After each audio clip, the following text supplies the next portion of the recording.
Manjit, she has been a senior advisor for medical applications at CERN and visiting professor at the University of Oxford, as well as the project leader of STELLA.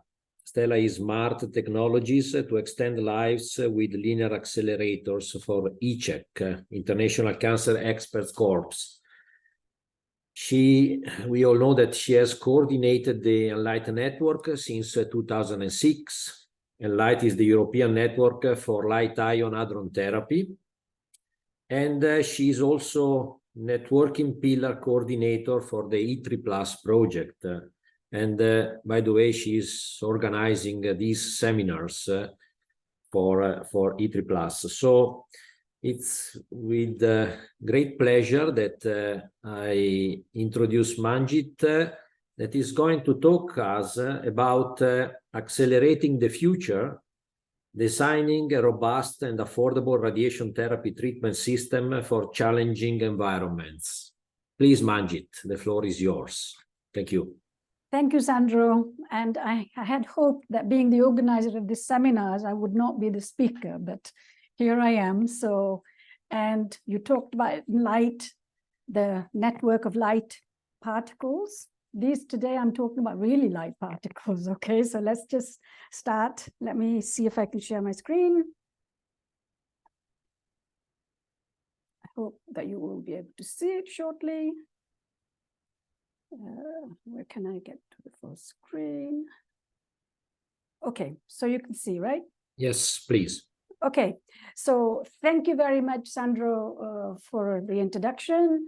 Good morning, afternoon, good evening to all of you listening in to Zoom. Zoom has great advantages that we can have people participating from all over the world, but of course it has one disadvantage that we can't see each other in person, but such is life. Okay, so as I said, I want to talk about a sort of different sort of particle today, okay? And that's accelerating the future, designing a robust, affordable radiotherapy treatment system. Normally, I'm always talking about hadrons, protons, carbon. We've heard about the fact that, of course, we should have democratization of access to technology globally. And of course, that's our wish for all of these. And today I want to say what the challenges are actually of making radiation therapy available to everybody that needs it. Oops, why can't I can't go to the next slide. Okay, so just by the way, this morning I was reading an article about the UK falling behind about access and treatment. So UK, but not the world generally, we have lots of challenges. So as we all know, cancer is a growing global challenge. In 2020, we had 19.3 million new cases per year and 10 million deaths. And this number, as most of you know, is increasing, and it's going to be 27.5 million new cases by 2040 and 16.3 million deaths, which is a huge toll. And however, what's even more unfortunate is that 70% of these deaths will occur in low and middle income countries, LMICs. And the 9 out of 10 deaths for cervical cancer and 7 out of 10 breast cancer deaths are in LMICs. So today, as I said, I want to talk a little bit about how do we try to address some of these disparities that are out there. And particularly since radiation therapy is a key tool for treatment to 50–60% of the patients. And the thing is, and we, you know, and normally I'm always talking about current state of the art, where we are. So most of you never even think about cobalt-60 machines anymore. But just to let you know, in Africa, and actually globally, there is a large number of cobalt machines still around. In Africa, the last time I looked, it was 80 out of the 400 machines they have. And LINACs, the linear accelerators, are basically the bread and butter of radiation therapy today. And we talk, of course, hadron therapy, particles, protons, and so on, but that's a small number compared to the LINACs that are being used and the number of patients being treated. And, you know, there have been many advances. So image-guided therapy, MRI-guided LINACs, So many new things that are going on. Particle therapy, as I said, is advancing. You know, we're looking at compact accelerators, compact synchrotrons, even proton therapy, LINACs.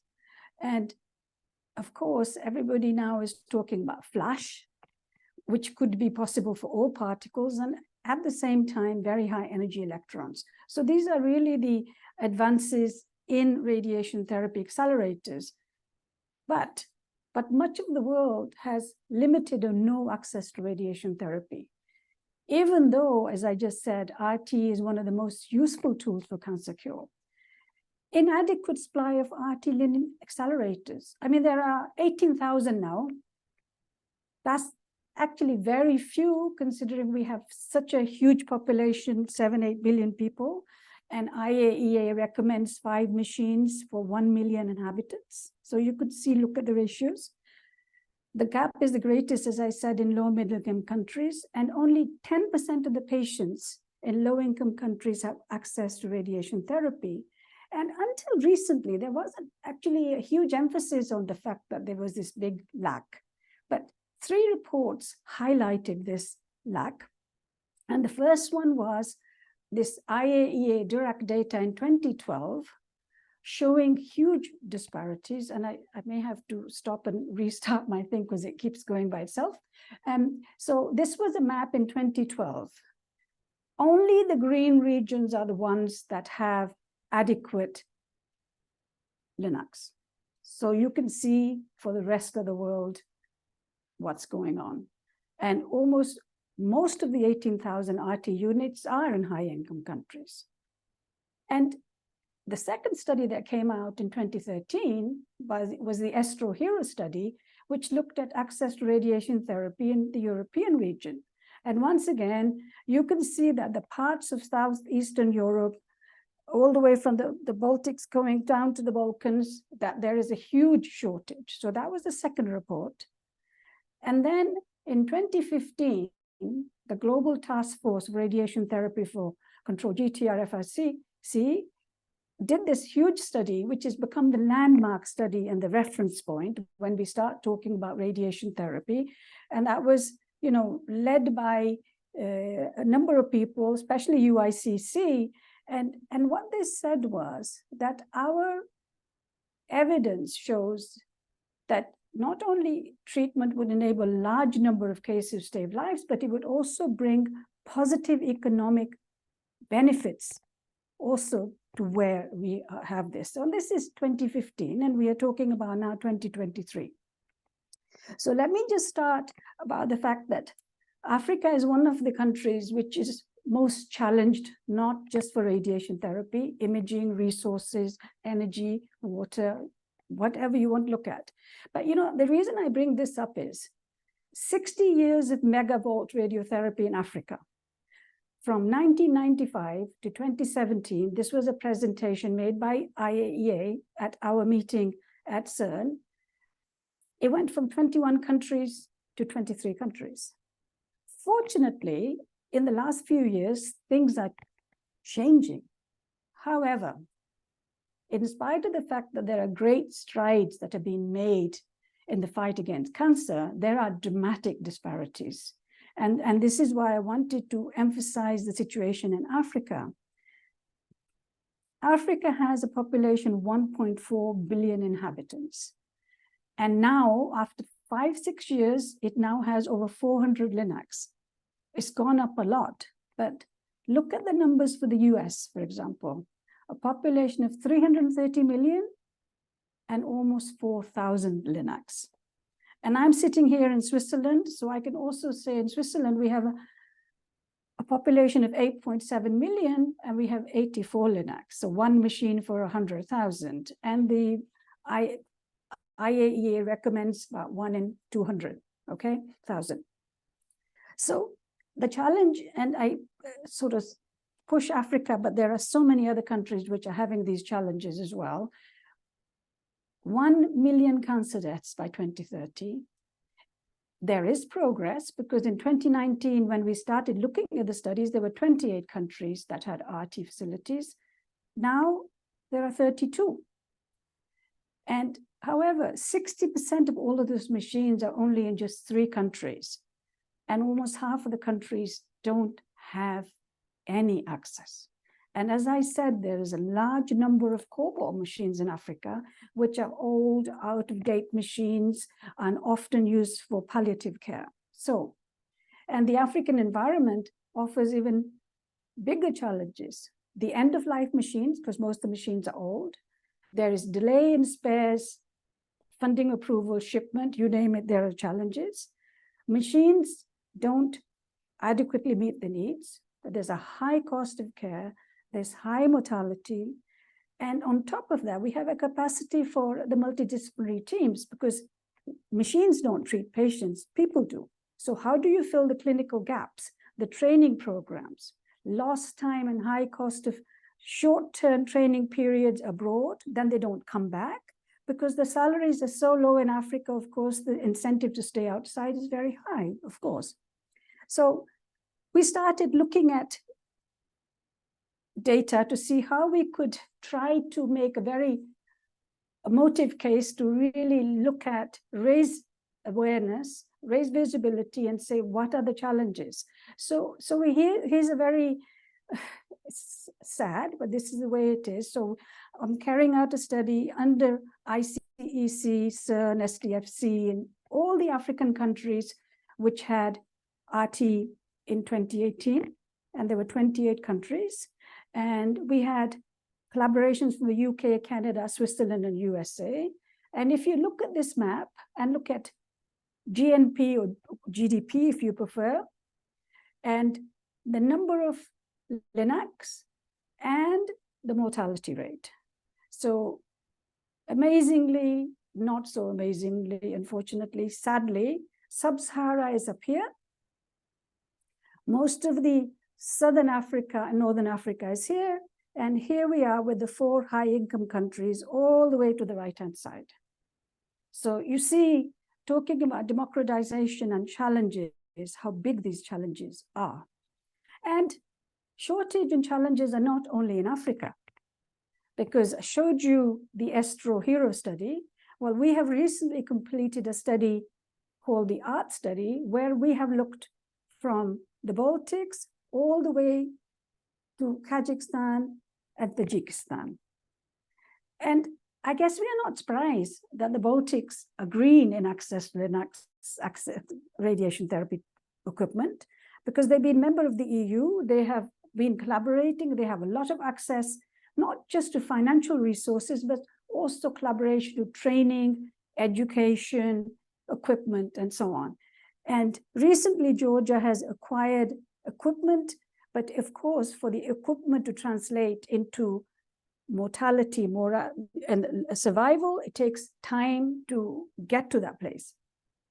And then I also, as part of our project for particle therapy, the CS study project, which was started a while back in 2016, I think, we were looking at the Balkan countries, and these are the countries we are looking at. And even at a small regional level, there are huge disparities in access to RT.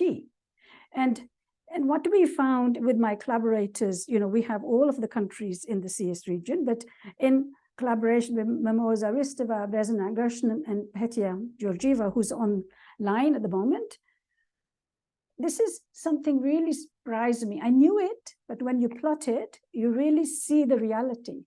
So on the left-hand side is incidence. On the right-hand side, the mortality to incident ratio. And what this figure shows is that even though the incident rate for cancer is much higher in these countries, when you start looking at mortality to incident ratio, it goes down.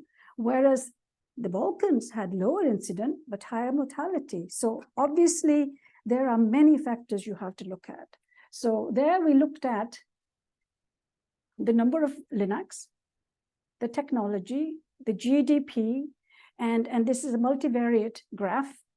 And your eye is sort of catches on the fact that our Balkan countries are up here for mortality incidence. and Switzerland, Ireland are down here, and then you have in between.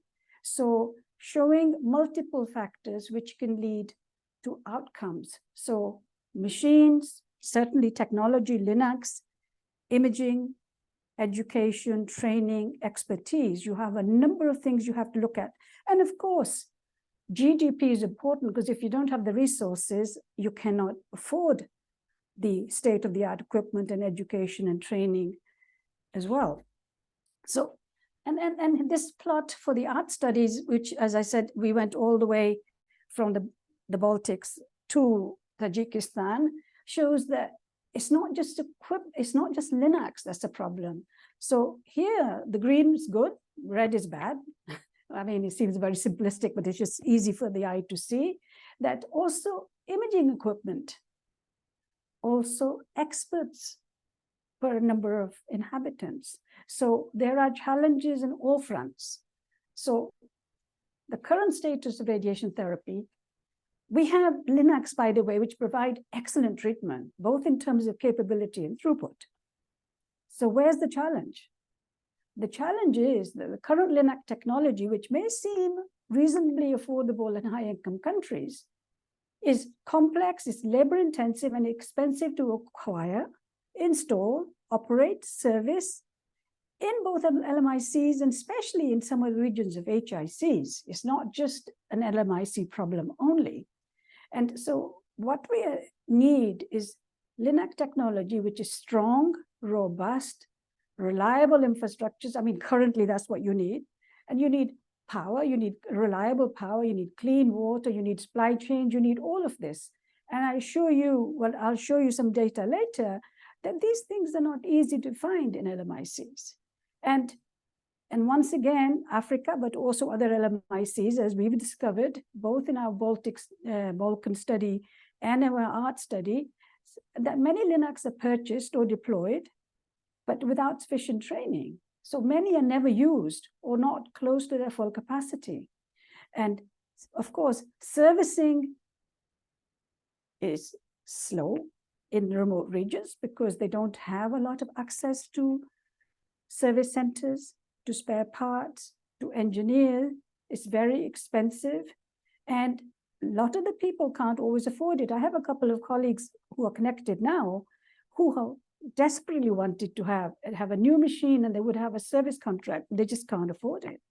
So long downtimes for these machines because of all of these regions. So why STELLA, and why am I even talking to you with the projects we have in collaboration with ICEC started, with CERN, with STFC, with Oxford, with many places, with actually it's a global collaboration, most importantly from partners in LMICs. How do you go from almost no radiotherapy to quality radiotherapy globally? So Norman Coleman, who is probably online, he from Washington and NCI, but as an NGO, he started this whole idea of ICEC, and he gave a talk at one of our ICTR PhDs in 2014, and he made a very strong case of the fact that we need to address these challenges. And that presentation led to our very first workshop, which was triggered by ICEC, but hosted by CERN, and it was called, in 2016, Design Characteristics of a Novel Linear Accelerator for Challenging Environments. We invited a range of people from physicists to medical physicists to clinicians to companies to health systems, and that's how we started in end of 2016. And one of the things that was also discussed is that it's really important, we are talking about challenging environments, it's important that we have a strong representation from developing countries, because not only do they have a challenge, but they are also part of the solution. So if they are not part of these discussions, it's very difficult to find an appropriate optimal solution. So the second meeting we had once again at CERN, it was bridging the gap, and we were very fortunate that we had funding from STFC, our funding council from the UK, who actually funded a lot of the people coming from developing countries, representatives to CERN. But the thing that really changed our way of thinking was this workshop in Gaborone in Botswana, 2019, because actually it made two things. One was our colleagues from the developing countries saw that we wanted to meet them at their place. We are not just sitting in Geneva or New York or London or whatever. We really want to see with them and collaborate with them and define a strategy together. And I think that was really the turning point for the STELLA project. Also, it was sunny as well, which is nice, of course. So what is Project STELLA? It's a global partnership of the best talent we can have. It's looking at disruptive and innovative radiotherapy treatment system to improve access to quality cancer care. It's also leveraging all the ideas of integrated software, the use of AI and machine learning, and an enhanced training, education, and mentoring program that catalyzes the RT implementation in the global context. And within this challenging things, it's addressing a societal problem that is often considered too difficult to solve.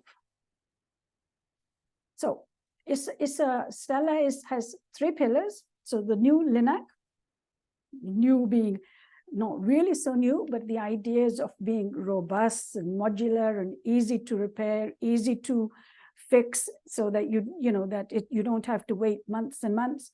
The pillar 2, which is software integrated platform, and pillar 3, which is training and mentoring. And all these things have to happen in parallel. You can't wait for one or the other, because if you have a new machine, you need to make sure you have the people who are going to use it, who are going to treat it. So we are very fortunate that soon after the Botswana meeting, we were funded by the STFC on the study, which the ITA study, Innovative Technologies Towards Building Affordable and Equitable Global Radiotherapy Capabilities. And this was led by Graham Burt.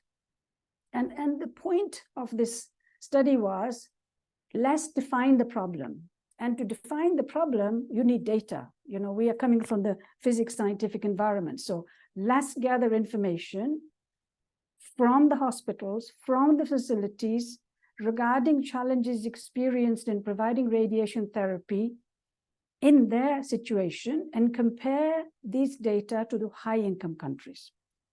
Identify the challenges from those who live with them day to day, not just sitting here in Geneva saying, okay, what do we do right now? But really getting them involved and using these data to create design specifications for a radiotherapy machine to meet these challenges for an improved design. And of course, you know, ML, AI, cloud computing, etc. And to create a conceptual design report for the future radiotherapy system. So what we did was, fortunately, we are very lucky that we have collaborations with a lot of our LMIC countries, especially with Africa. At that point, when we were looking at it, there were 28 countries that had radiation therapy, and we were able to make connections with all of the 28 countries. And one of the persons who helped me and helped ICEC and STELLA most was Tawfiq Egi. He's online, so thank you, Tawfiq. And because he had access to the African Medical Physics Organization, and he was the president. And so what we did was we started asking questions about, you know, what sort of machine do you have? What sort of environment do you have? Services, subsystem treatment. And we started looking to see what was going on. And we were very lucky, as I said, that we were able to get all 28 countries in Africa. We looked at 59 machines in Africa and 52 machines in high-income countries. And what is also nice to see is that since we started a survey, 4 new countries have acquired a LINAC. It's not necessarily functional, but they have acquired it. So there are things things are improving, but not fast enough, because if you only have 400 machines for 1.2 billion people and you need 5,000 machines, there's a big way to go, a big step. So then we started looking at what's going on. This map shows the amount of downtime in the various machines. And here in Madagascar, this machine was down more than it was up. So, we started looking at sort of drilling down at some of these points. So what our initial data told us was the most vulnerable subsystems that are a big challenge in Africa and LMIC in general: the multi-leaf collimator, the electron gun, and the vacuum pump. And these are our observations that 45% of the facilities experience failure. 70% have spares, and they can repair locally, but if you don't have spares, you can't. And 44% have electron gun failures. 53% have vacuum pump failures. And the other thing we learned by looking at these Sankey diagrams to see what happens if they know they have the part, or if they have experience, and how quickly can they repair it. And what we found was, if a facility has experienced faults with a particular component, they are more likely to keep a spare part, obviously, because they know it might go down. But also, if they know they have a spare part, they are able to repair it more quickly. So, and they, so there were all sorts of things that we have tried to gain from our data. And one thing that became very clear is, besides the repair parts, is we have to make fault diagnosis simple, some sort of a display chart or a log where they can see, there's problem coming up, so we need to keep an eye on something. And I don't want to go through all of this, but just to say, we looked at subsystems, we looked at downtime, we looked at the environment, possible features, service, education, etc. And so trying to analyze how we could think about the future design, which would try to address these challenges. So when we tried to put everything together, we saw that access to spare parts is about 75% of the reason, power issues 17%, software around 8%. And if you start breaking down, because we were looking at the Linear design here, is that what are the things we talk about in access to spare parts? So RF sources, vacuum pumps, electron gun, MLC. So those were the 4 big things. And then, and what was also sad is, when we started looking at it, just told you that there are very, very few machines in Africa. But what makes it even worse is most of those machines are down. So if you have one machine and it's down, and you see the case of the Madagascar, it was down for 40 weeks, the year we were looking at it, okay? And then if you look at the high-income countries, they're all towards the left. So they have 2 challenges. They don't have machines, and they're always down. So we have to deal with both of these problems. So then we sort of compared, North America, UK, Switzerland, Sub-Sahara, North Africa, and Southern Africa. And I think you can see very clearly the challenges of machine downtimes. And one of the we looked at, of course, many things, but downtime and main fluctuations is also a big challenge. I mean, you never think about it in high-income countries, but look in Africa how much downtime there is. So we have to think about how to also deal with power stability and power access and brownouts, not so much blackout, but also brownouts. And the other thing we saw is that not all failures and repairs are created equal. Africa has far longer repair times. The repair hub is normally in a different continent or South Africa, and maintenance is often not the same standard. They don't have spare parts for the largest contributor to downtime. And ITA, our project, focused on solving the downtime in these main components. So here we have another issue. So impact of GDP per capita on LINAC downtime and cancer mortality. So we also saw, so we have few machines and huge downtimes, as I just said, by looking at those machines. And once again, you have see the situation. So low Linux, machines broken down. So summary of our current finding is that local repair and access to parts is a significant factor determining the downtime. Software problems are major contributor to downtime, frequency of voltage fluctuations, and we should concentrate on some of these points of electron gun, vacuum pump, MLC, etc. And so what we understood very quickly, well, that's Graham, because he was leading the project, is that we will not be able to realize all aspects in a single machine at the beginning. So we have to make priorities.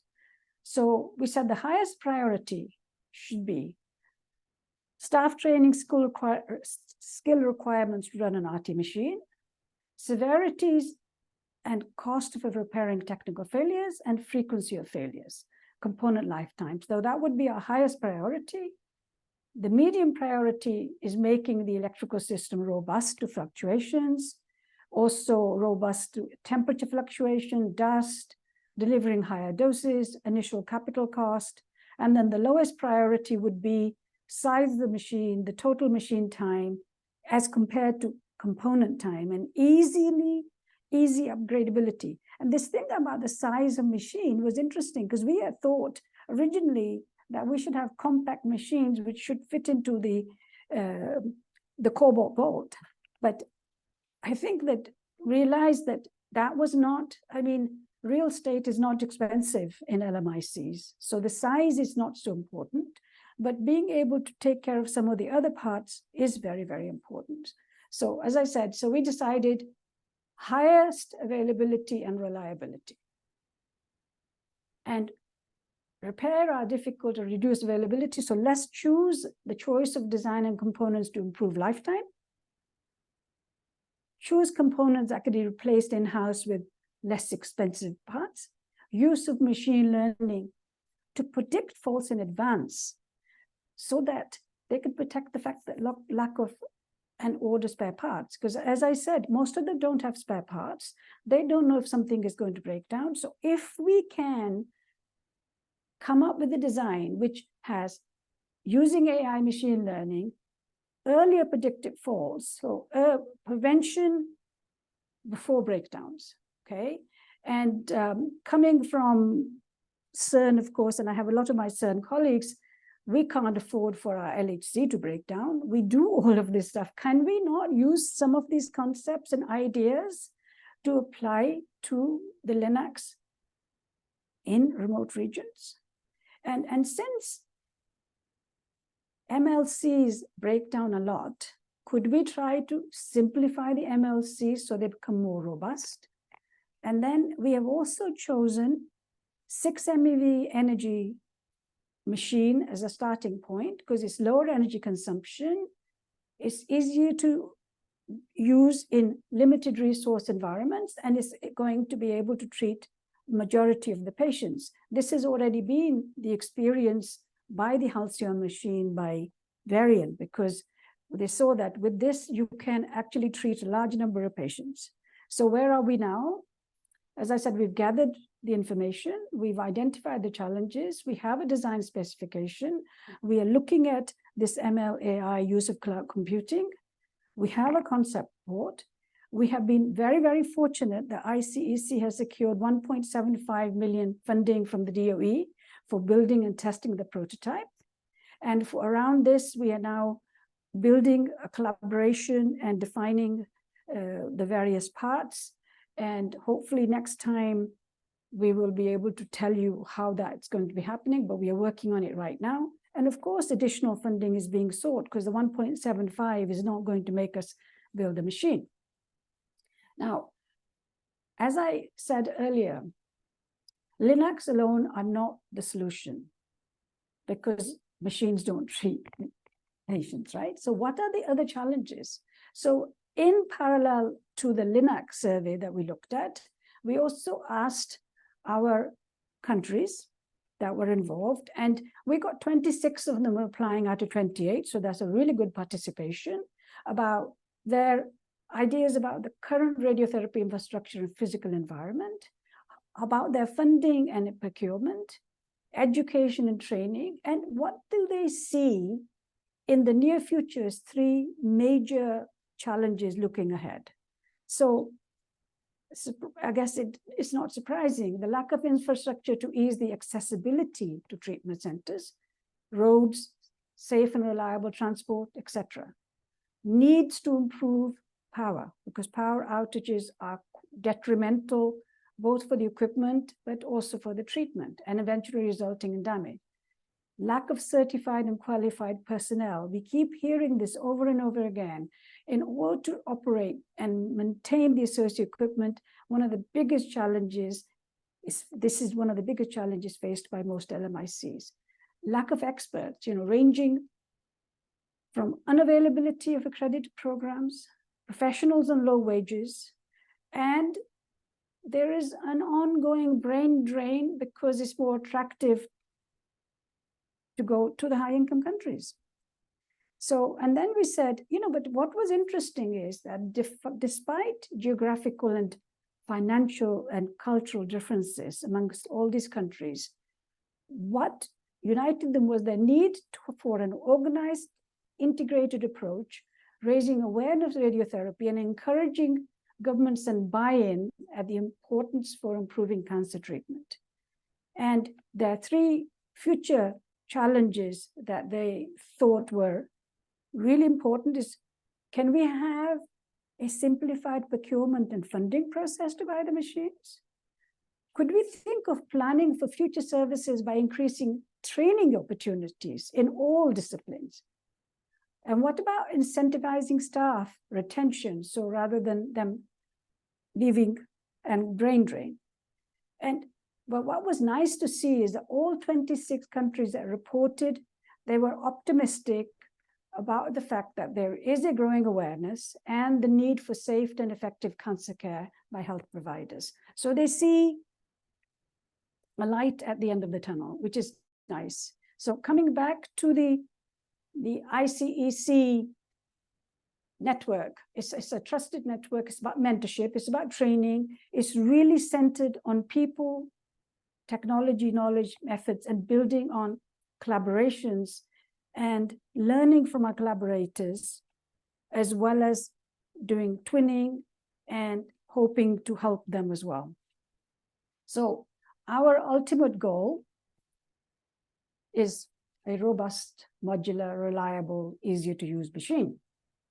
Should be affordable, both in terms of capital costs, operating costs, service and maintenance costs, number of experts needed, because of course there are very few trained experts. So if we can use some of these ideas of AI and to reduce the number of experts needed, that would also really help a lot, okay? But of course, the thing we're looking at is increasing the number of treated patients per year. And of course, I mean, when we look at particle therapy, it's the same thing. Patient throughput, effectiveness, decreasing cost, and expanding access to RT. And as I said, in parallel, we are also working on solutions for expertise, capacity, and capability. And with that, I want to thank all the collaborators, because a global collaboration like this needs everybody to be part of this.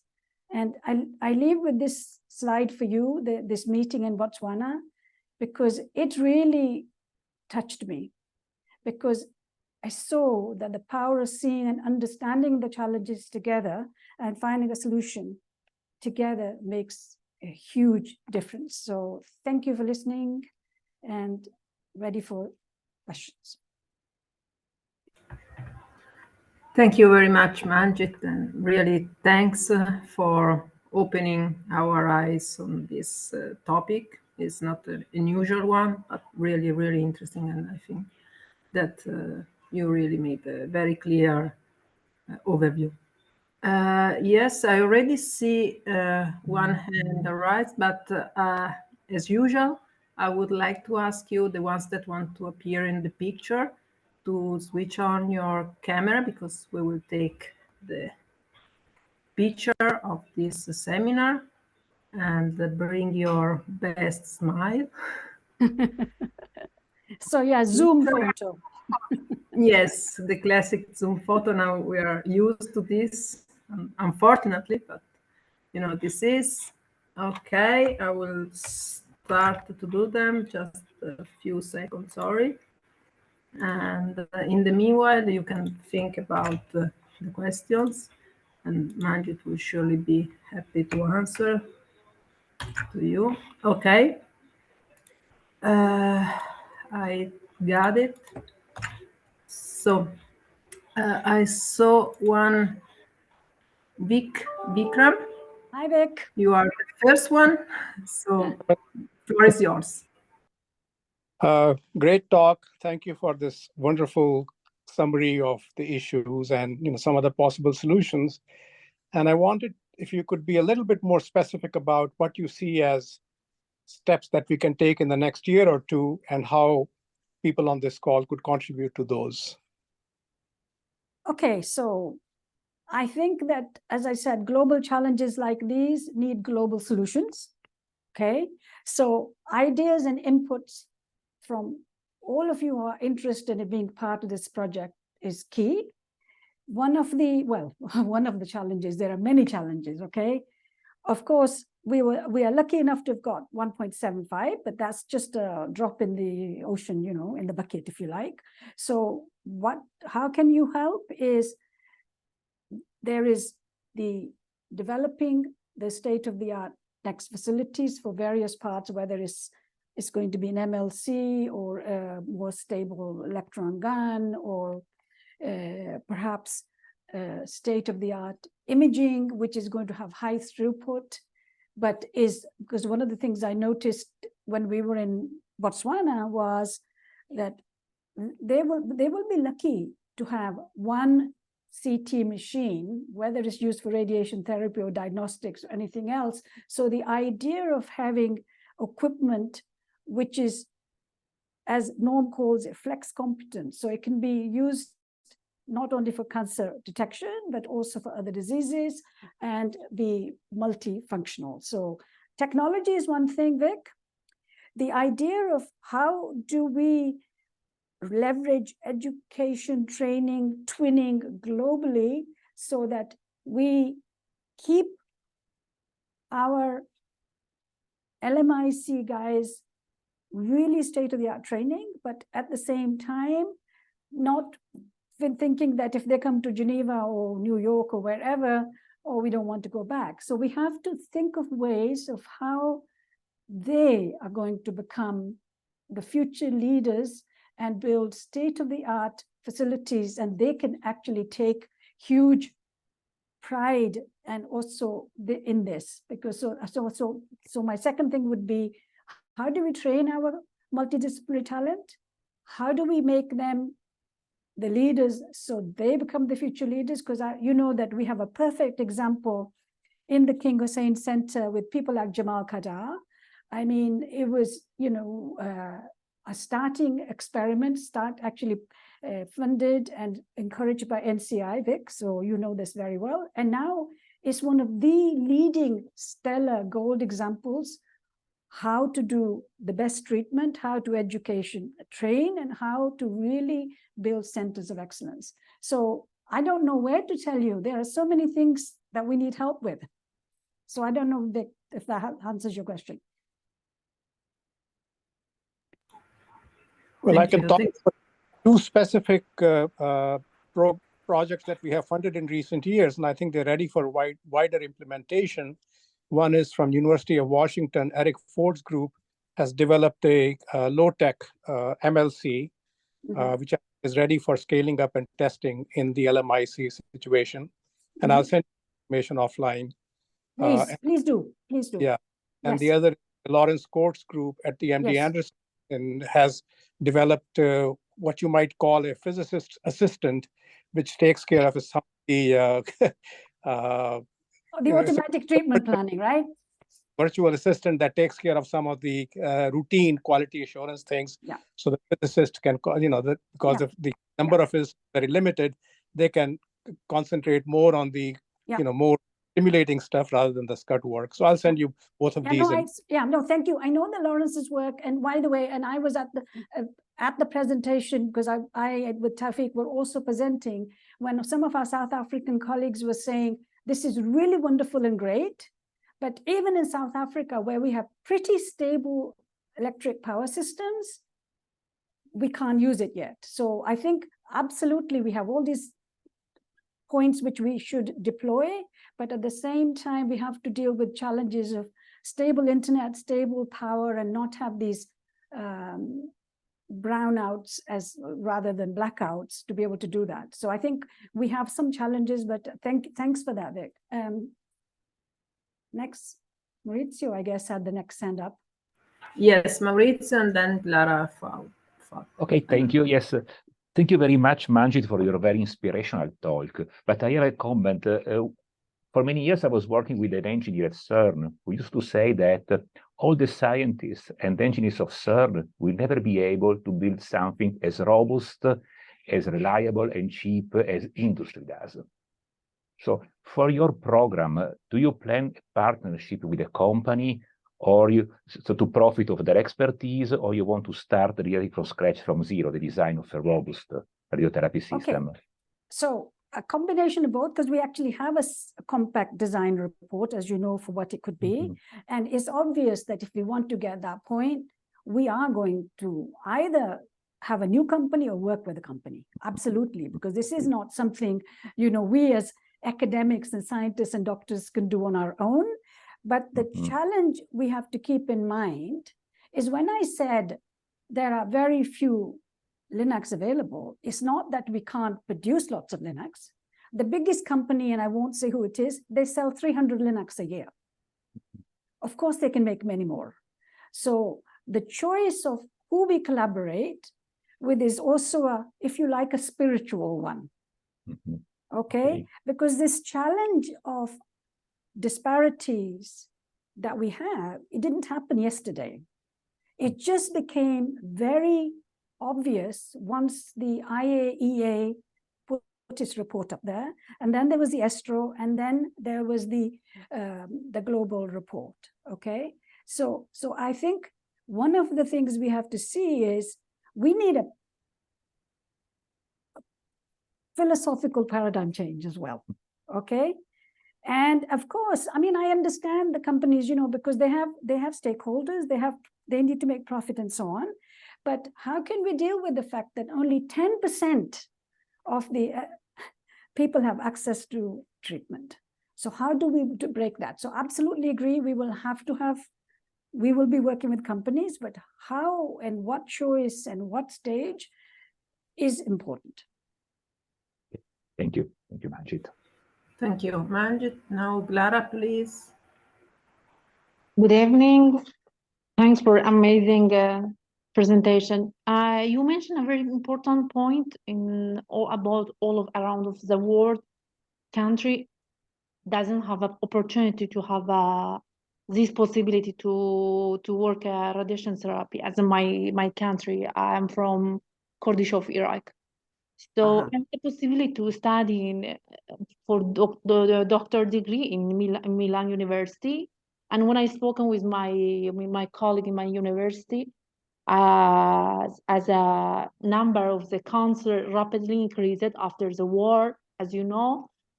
So the people doesn't know with the radiation therapy have a possibility to survive his life. That is one, it's too much painful for me. And okay, the diagnostic is started in my country, but we have only one small cyclotron. Only F80 is produced.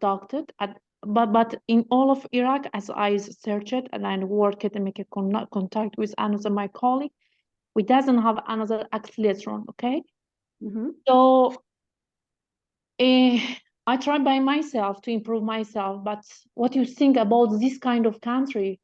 We don't have acceleratron. you may mention about a good point. Okay, we can improve the knowledge, and we take some courses for some professional people, and they maybe be in future work. But do you have some suggestion for this kind of country? So each country, of course, has its own particular challenges, as you know. Yeah, you know. And there are multifaceted challenges and there are multifaceted solutions. One of the things we've noticed is that, you know, you have grassroots and you have top hierarchy, okay? Yeah. If you want to deal with these problems, you have to approach from both sides. Because the grassroots are the people who are dealing day to day. But in most of these countries, if this is why when I said we did the second survey, is that how to convince governments, health authorities, and so on, the importance of cancer treatment, safe treatment, the fact that the message that came from the global task force was, not only do you save patients and people's lives, Yeah, but exactly. this also makes an economic profit. Yeah, you're right. So we Okay, have the same problem because the people, the rich people, a bit moved, but okay, late moved to some countries, as I know. But another people doesn't have an opportunity to move to another country, as you say, it's an economic problem to the government. So me, I'm one of these people, a little bit Pollyanna, but I am a great believer in collaboration and working together and building bridges. Yeah, you're right. Okay, so one of the first things to do is to work together with your colleagues and collaborators who are people of the same mind, who want to make a difference, to start that network and working together and thinking and identifying, and then also finding ways how to convince people who have the resources and the power and the money, but you know, because the two have to work together, because Yeah, you know, you're right. you can't do it on your own. Thanks for amazing notes. Thank you. Thank you. Thank you. Is there anyone else that want to make a question to Manjit or want to make comment? It seems, yes. Robert, would you like to? Just some comments about the growth in facilities in places like the United States. We've been in this sort of period of historically low cost of capital. I mean, that's one of the things that's really driven the expansion of radiotherapy and proton therapy in the United States.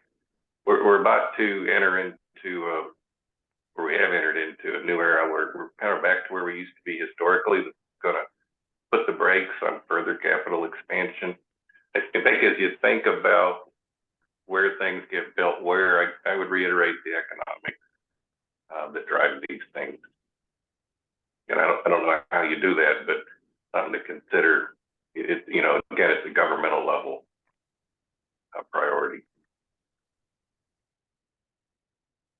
So Robert, since you actually have a large, broad experience from a number of facilities in the US and also having been in Oxford, you have some ideas how we could, what one could do, say, for example, in LMICs?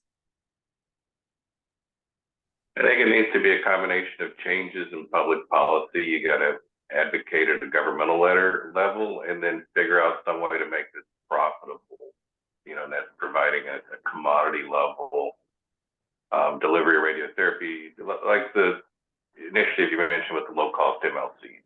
So deliver it cheaply but with quality, and then figure out how to pay for it. I think that's what keeps people at home. I'm all for collaboration, and I just moved home. Been interesting, the challenges we have here. So that from a broad level, that's what I think. How to do it on the ground, I'll leave that to the young people. Mm-hmm. Thanks a lot. Sylvia. Hi, Sylvia. Well, hi, Manjit. First of all, thank you for a fantastic talk and for your work. I'm always surprised internationally how radiation maintains a low profile. And I just wonder whether, together with this initiative, we, even in Italy, you know, they just recently had an article about the advantages of radiation, because the public doesn't understand this the main stakeholders in policymakers, decision makers, ministers of health don't know what we're doing. And maybe there is a contingent, allow me to introduce a concept that maybe young members of ICEC, very young members that can help us navigate the social media and start really a campaign of how fantastic radiation is to treat tumors, and not only tumors, by the way, but many things. We really need an image redo and reconfiguration internationally, whether it's in Europe versus Africa versus, and the stakeholders is just the radiation people, because the radiation biologists, radiation oncologists, and physicists, because of course we remain a minority. No matter how we look at it, we remain a minority. But it shouldn't be a minority, because more than 50% of the patients need radiation. Right. Maybe I'm paranoid about it, but it's often packaged as the last hope, a palliation measure when everything failed. So we need a campaign that stresses the importance of radiation in cure, the incredibly low cost, the ridiculously lower incidence of complications and side effects. Many of the people know in this call that recently there was this New England Journal of article talking about the horrible side effects of radiotherapy for rectal cancer. And then they quote peripheral neuropathies that come from platinum. So even in the best, most qualified literature, there is so much misinformation and misunderstanding. And I appreciate everybody in this call that spent their life trying to rectify it. So I'm certainly not trying to teach anybody. I'm just expressing the concern that we have this full other field of social media where we need to campaign for this. I absolutely agree with what you were saying. And, we know that media is an extremely powerful instrument. And, radiation therapy is a very poor neighbor. As you say, it's always the last resort. And the young people are the most innovative in these things. And just for you to know, last week, I was in Cagliari. I spoke to 200 18-year-olds who are going to university about physics for detection, treatment, and so on, to show them the power of these technologies. That's right. And maybe what I should have done, and have to go back now and saying, I need you to be part of this. Can some of you be the champions for some of our... Part of the solution. Part of the solution. By the way, that's what I said, by the way. I said, we have these challenges. You are the future. It's got to be multidisciplinary. It's got to be collaborative. And you are the ones who are going to come up with the solutions.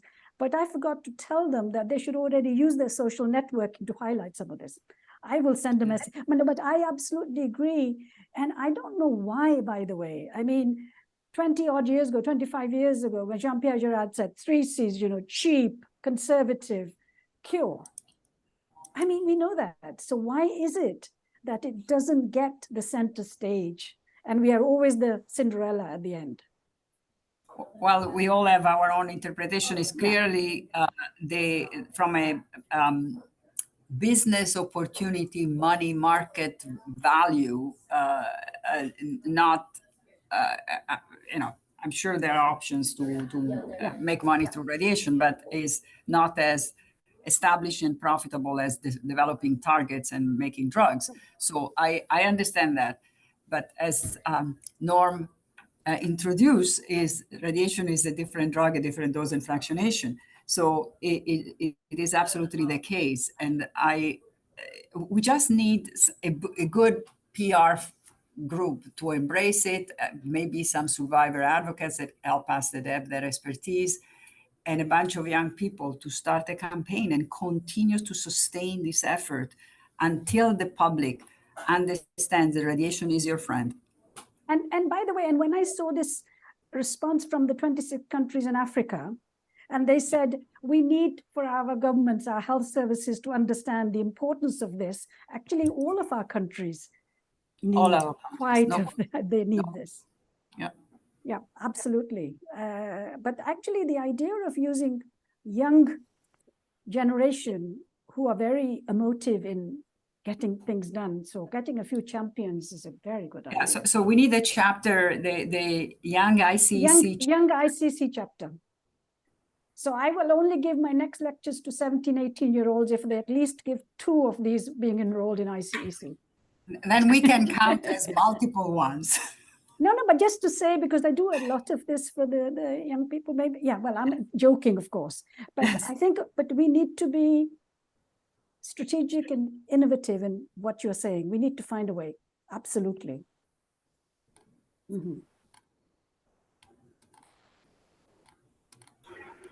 Thanks for that, actually, yeah. Yes, thanks a lot. Any other question or comment? It's 6 p.m. So I guess that. So timing is good. Yes, it's perfect. It's not good. It's perfect. We have time also for some discussion. So if no one else is willing to make a comment or a question, I can just again thanks Manjit for very, very nice presentation and very interesting topic.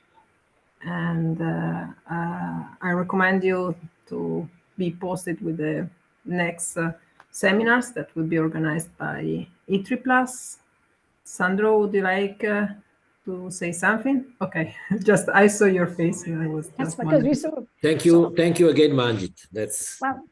Thanks to you and Angelica pushing me to do this, because I wasn't thinking about it, but it's really important. Yeah, it is. It is very important. Okay, guys. So have a nice evening and see you for the next seminar. Next seminar in January. Yes, yes. Okay, Bye-bye. bye. Bye-bye. Have a good evening. Thank you.